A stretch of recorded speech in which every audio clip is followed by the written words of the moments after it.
Junaid Harris साहब, आप बात समझिए, हर चीज को हिंदू मुसलमान पेंट कर देंगे। Obviously there is religious aspect to it. है ये धर्म की आड़ में, मजहब की आड़ में तो हो रहा था ना। मॉल बन रहे थे, शॉपिंग कॉम्प्लेक्सेस बन रहे हैं, अपार्टमेंट कॉम्प्लेक्सेस बन रहे हैं, और दिखाया जा रहा है कि मदरसे, मस्जिद और कब्रिस्तान पे कब्जा हो रहा है। कौन कब्रिस्तान में रहना चाहता है? हैरिस साहब आप मुझे बताइए, आप या मैं, अनुराग भदौरिया या फिर शहजाद जी? आप मेरे को बताइए ना, कौन रहना चाहता है? आज तक मैं इतने लोगों से मिला हूं, सिवाय, मैं ऑन रिकॉर्ड बोल रहा हूं, सिवाय स्वामी दीपांकर के कभी ने, किसी ने मुझे खुशी से नहीं बोला कि मैं कब्रिस्तान में रहता हूं। मैं सही बात को बता रहा हूं। कब्रिस्तान पे कौन कब्जा करना चाहेगा? आप मुझे बताइए। अंतिम स्थल पे, शमशान घाट, कब्रिस्तान सब बराबर। आप मुझे बताइए कौन रहना चाहेगा वहां? कौन रहना चाहेगा बताइए मुझे आप। ये बेतुकी बातें हैं। दिक्कत मॉल से है, 5 सितारा होटल से है, अपार्टमेंट कॉम्प्लेक्सेस से है। शहजाद जुनैद हैरिस साहब जी, बहुत शुक्रिया आपका।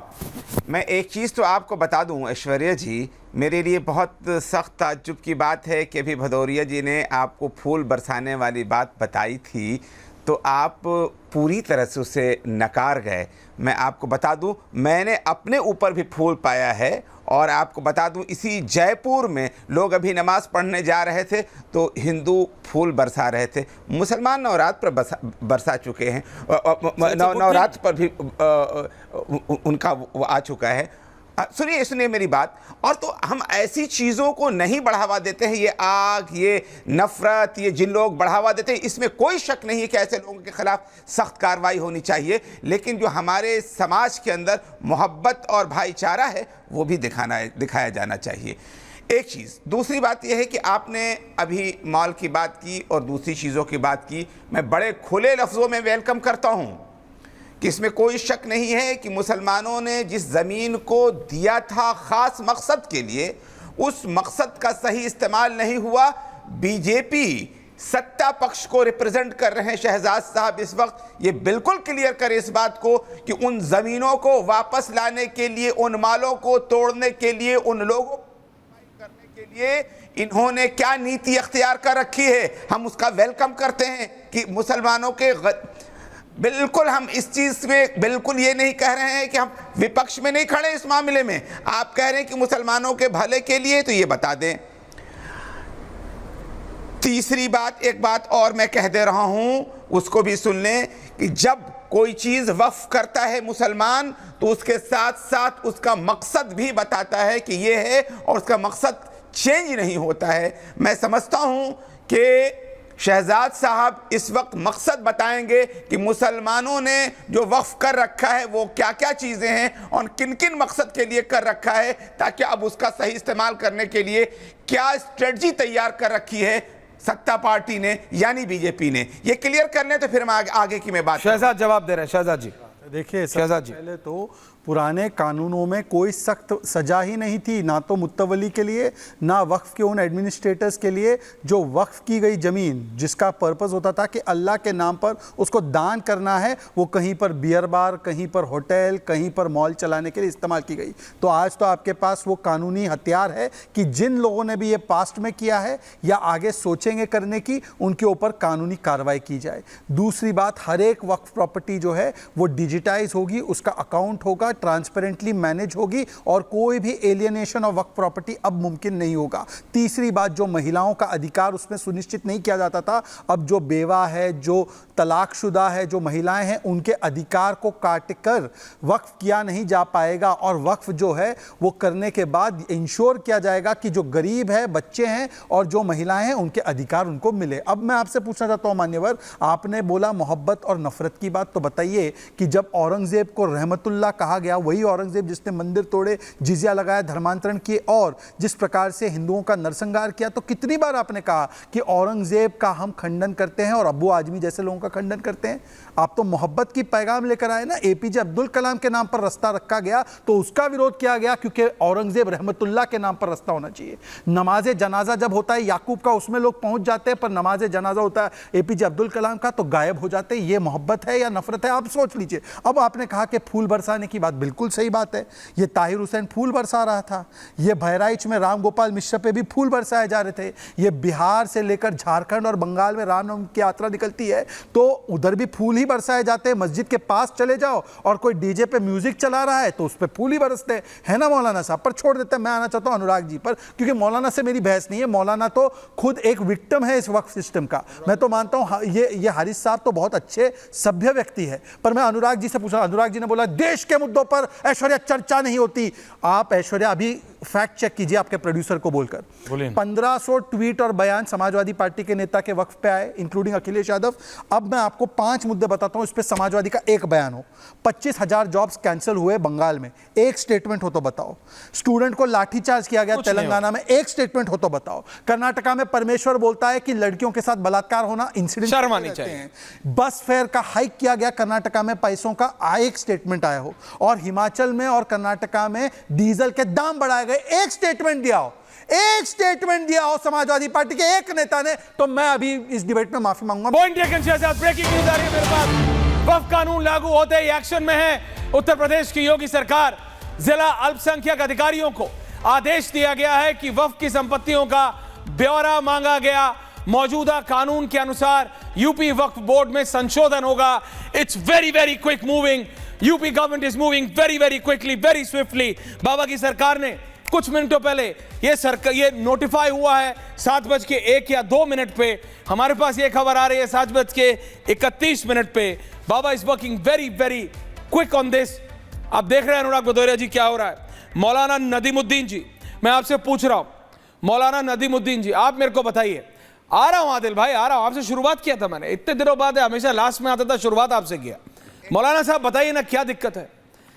अगर वक्फ करके नाम पे लिया सोशल कॉज के, मैंने कहा मल्टी रखने के लिए नहीं, सोशल कॉज के नाम पे लेके कोई मॉल बना लेता है, सही है। गरीब मुसलमान भाई बहन आज भी उनके घर पे छत नहीं है, काम नहीं है, कुछ नहीं है, और वहां 40 लाख एकड़ जमीन है। आपके पास इस विजुअल के अलावा कुछ है नहीं शर्मा, ग्राफिक्स नहीं शो। मौलाना साहब बताइए ना दिक्कत क्या है, दिक्कत क्या है मौलाना साहब। वो मॉल बचानी है तो बोलिए कि मॉलें बचानी है, बोलिए कि आपको वो अपार्टमेंट कॉम्प्लेक्सेस बचाने हैं कि हाँ हमने गलत किया और अब हम उसको बचाने के लिए कर रहे हैं। मौलाना साहब शहजाद जी, देखिए आप बार बार 40 लाख एकड़ की बात कर रहे हैं। मैं नहीं कर रहा हूं, देश के गृह मंत्री ने संसद में कहा है। एक बात, दूसरी देखिए देश के गृह मंत्री तो संसद में भी झूठ बोल रहे थे कि 2013 का अमेंडमेंट बिल पास नहीं होता तो आज हम बिल पास नहीं करते थे, जबकि 2013 का जो बिल पास हुआ उसमें बीजेपी के सहयोग से हुआ। और मुख्तार और ये शहनवाज हुसैन ने जब कहा था कि सबसे ज़्यादा सरकार का इंक्रोचमेंट है वक्फ बोर्ड पर, ये शहनवाज हुसैन ने पार्लियामेंट के अंदर कहा था, रिकॉर्ड है। अब आइए बात शहनवाज हमारे शहजाद पुणे वाले की कि ये पसमानदा मुसलमानों पर हमला है। ये पसमानदा कहाँ से आ गए भाई, कौन है पसमानदा? ये शहजाद पुणे वाले जो कार में फिर रहे हैं, लग्जरी लाइफ जी रहे, ये जो है पसमानदा मुसलमान है। आगा खानियों के पास कितने पैसे, बड़े बड़े ट्रस्ट हैं, वो सबको जो है चैरिटी के साथ हेल्प करते रहते। एक बात, दूसरी बात मैं आपसे पूछना चाहता हूँ कि बार बार आप ये बोल रहे हैं कि वक्त पे इंक्रोच, ठीक है इंक्रोचमेंट हुआ है, फिर सरकार ने क्या कार्रवाई की है? यही वक्त बोर्ड पे कुछ अच्छे भी काम हुए। आप गुलबर्गा चले जाइए, ख्वाजा बंदे नवाज मेडिकल कॉलेज है, हज़ारों बच्चे पढ़ करके निकले।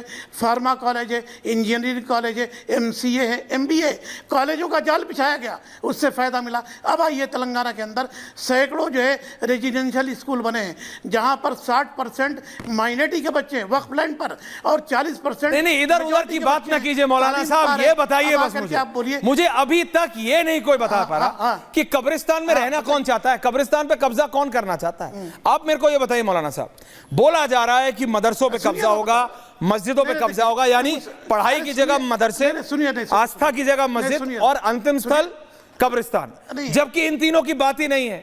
3 तो मॉल, 5 सितारा होटल और ये जो अपार्टमेंट कॉम्प्लेक्सेस है, शॉपिंग कॉम्प्लेक्सेस है, इनकी बात है। आप उनकी बात क्यों नहीं कहते? सिर्फ प्रोफेसर जुनैद हैरिस है, can I have him on air also?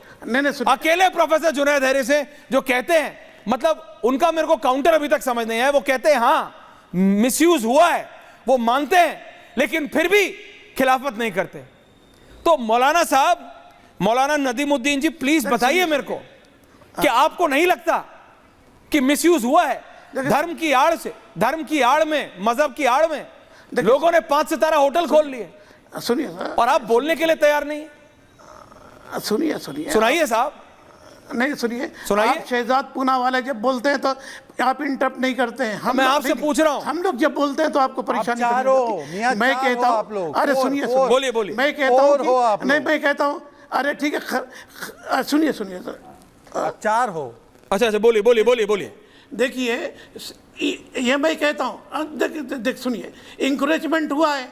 मैं कब कहता हूँ कि मुसलमानों ने वक्फ बोर्ड को बर्बाद नहीं किया, मैं कहता हूँ बात तो मानते हैं किया, में करप्शन नहीं है, मुसलमानों ने नहीं किया के है, अंदर वो 400 एलिटिस्ट लोगों ने किया है। 3-3 लाख बीजा। मौलाना साहब यही गलत है उन बेचारे मुसलमान भाइयों बहनों को देश के मुस्लिम, क्योंकि यू आर रॉन्गली कोटिंग, देश के मुसलमानों भाइयों ने नहीं किया है।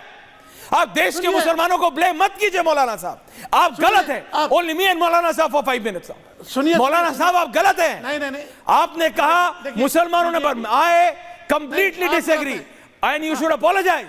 देश के मुसलमानों ने नहीं बर्बाद किया है, उन 400 एलिटिस्ट लोगों ने किया है जिन्होंने ये 40 लाख एकड़ जमीन पे कब्जा किया। देश के मुसलमान को तो मिला है। वक्फ के नाम पे आपने क्या किया? उसके नाम पे आपने जमीन ली और बनाए अपने शॉपिंग कॉम्प्लेक्स, उसके नाम पे आपने जमीन वक्फ कराई और बनाए अपने होटल। और अभी जब ब्लेम करने की बात, कैसे ठीक है?